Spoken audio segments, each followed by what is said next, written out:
ଏହି ଭାଲେଣ୍ଟାଇନ୍ ଡେରେ ହେବ ପ୍ରେମର ବିଜୟ। ଡକ୍ଟର କହିବେ, ଦେଖନ୍ତୁ ଆମ କାମରେ କିଛି ଅସୁବିଧା ସୃଷ୍ଟି କରନ୍ତୁନି। ତାପରେ ଯଶୋଦା ଦେବୀ କହନ୍ତି, ଭୁଲ କହିଲେ ଆପଣ। ତାପରେ ଡକ୍ଟର କହିବେ, ଏମିତି ଗୋଟିଏ ପାଗଳର ସ୍ଥାନ ସୋସାଇଟିରେ କୌଣସି ଜାଗାରେ ନାହିଁ, ତାକୁ ହସ୍ପିଟାଲରେ ରହିବା ଦରକାର। ତାପରେ ଚିକି ରାଗିକି କହନ୍ତି, ଖବରଦାର ମୋ ସ୍ୱାମୀକୁ ଆଉ ଥରେ ପାଗଳ କହିଥିବେ ତ। ତାପରେ କାମିନୀ ଅଗସ୍ତି କହିବେ, ମୁଁ ଆପଣଙ୍କୁ ହାତ ଯୋଡ଼ି ନେହୁରା ହେଉଛି, ମୋ ରାମକୁ ଛାଡ଼ି ଦିଅନ୍ତୁ। ସେପଟେ ରୋହି ମନେ ମନେ ଭାବନ୍ତି, ଏବେ ମୁଁ ବି ଦେଖିବି ରାମକୁ କେମିତି ଠିକ୍ କରିବୁ। ତାପରେ ଚିକି କାନ୍ଥରେ ଟଙ୍ଗା ଯାଇଥିବା ବନ୍ଧୁକ ଧରି କୁହନ୍ତି, ଯିଏ ମୋ ରାମକୁ ନେବ ମୁଁ ଗୁଳି କରିଦେବି ଓ ଏଇଠି ନିଶ୍ୱାସ ବନ୍ଦ କରିଦେବି।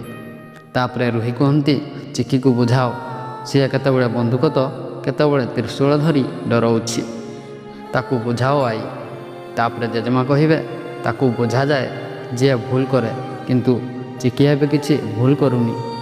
ହଁ ଦର୍ଶକ ବନ୍ଧୁ, ଚିକି ଓ ରାମଙ୍କ ଯୋଡ଼ି କେମିତି ଲାଗୁଛି କମେଣ୍ଟ ମାଧ୍ୟମରେ ଜଣାଇଦେବେ। ଏମିତି ନୂଆ ନୂଆ ସିରିଏଲ୍ ଏପିସୋଡ଼ ଦେଖିବା ପାଇଁ ଆମ ଚ୍ୟାନେଲକୁ ସବସ୍କ୍ରାଇବ୍ କରିଦେବେ।